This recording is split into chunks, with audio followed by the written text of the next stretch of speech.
Bonjour frères et sœurs, il me fait plaisir de m'adresser à vous au nom de l'équipe pastorale, aussi au nom du comité responsable de l'ouverture des églises.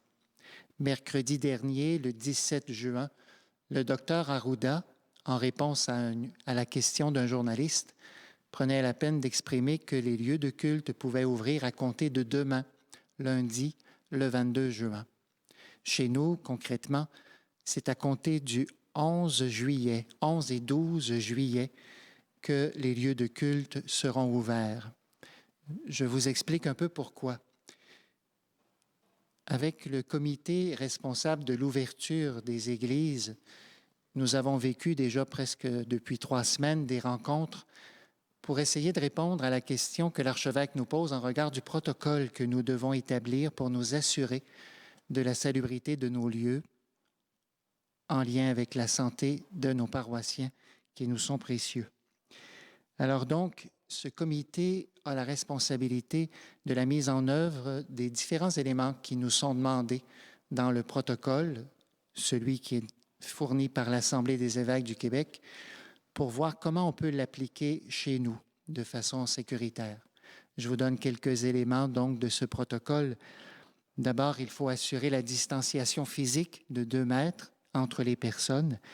Il faut s'assurer d'avoir le matériel nécessaire pour être capable de faire en sorte que les gens se désinfectent les mains. Il faut être capable d'établir des allées de circulation pour faire en sorte que les gens ne se croisent pas.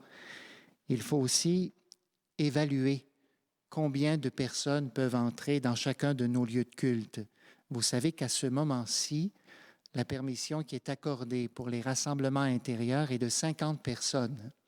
Alors, peu importe l'Église, actuellement, lorsque nous ouvrirons, si la norme est la même, nous ne pourrons pas accueillir plus que 50 personnes. Ce que ça veut dire, c'est que de fait, il nous faut, nous, constituer d'une part des équipes pour chacune des églises dans nos 3 paroisses qui assureront, alors ce sont des équipes de bénévoles, qui assureront donc la bonne marche des célébrations, mais surtout de ce qu'on doit assurer comme protection pour les personnes qui viendront.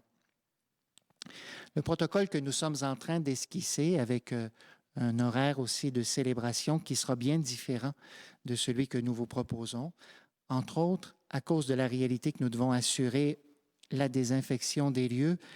Et un des moyens que nous prenons, c'est de s'assurer qu'il y ait un 72 heures de non-présence entre chaque fois que nous ouvrons l'Église pour faire en sorte qu'effectivement, notre monde ne soit pas à risque de contagion.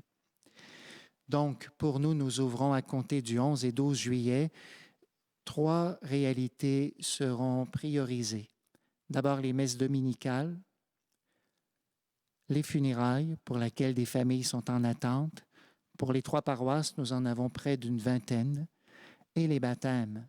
Actuellement, nous avons 70 familles qui sont en attente de célébration pour les baptêmes.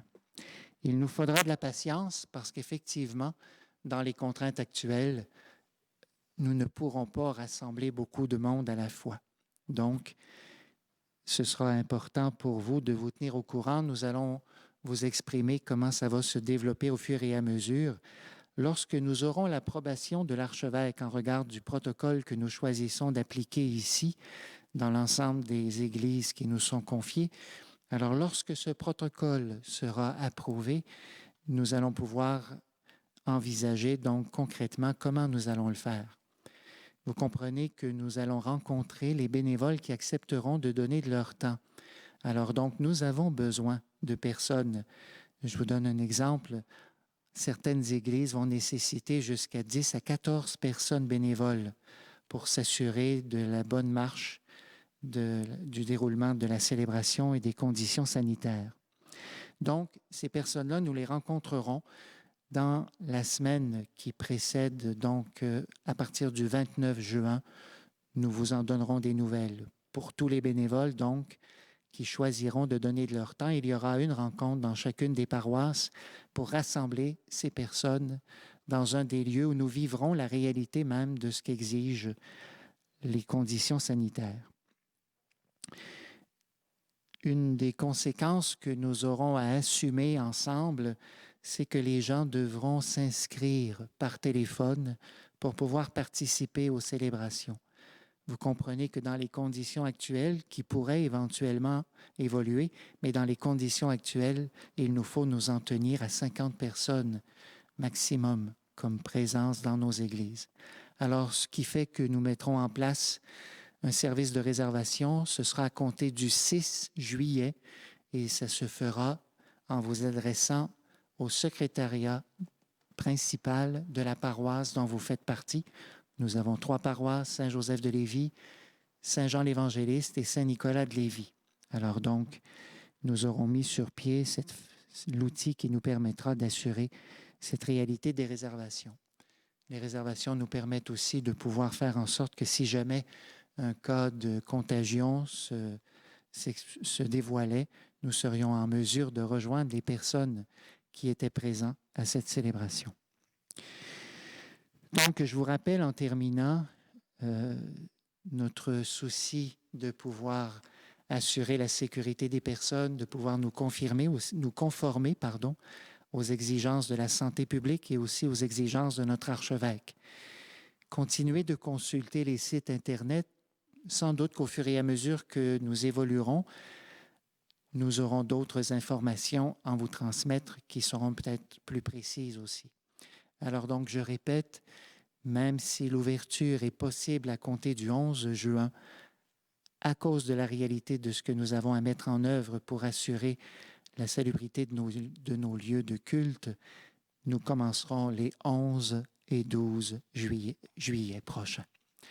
Merci de votre compréhension. Continuons de vivre ce temps en nous portant les uns les autres. Peut-être aussi que nous sentons, chacune, le manque de ces rassemblements qui nous font vivre. Nous prenons conscience que quelque chose de précieux nous est donné.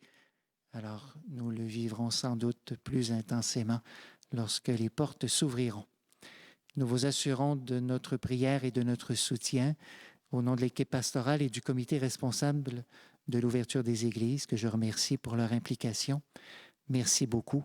Et n'hésitez pas, si vous êtes en bonne santé, que vous désirez donner du temps pour favoriser donc cette ouverture en devenant bénévole, je vous invite à laisser, en téléphonant ou en envoyant un courriel à votre secrétariat principal, je vous invite à laisser donc vos coordonnées en manifestant, en exprimant ce désir que vous avez d'être bénévole. Merci beaucoup. Continuons d'avancer dans l'espérance.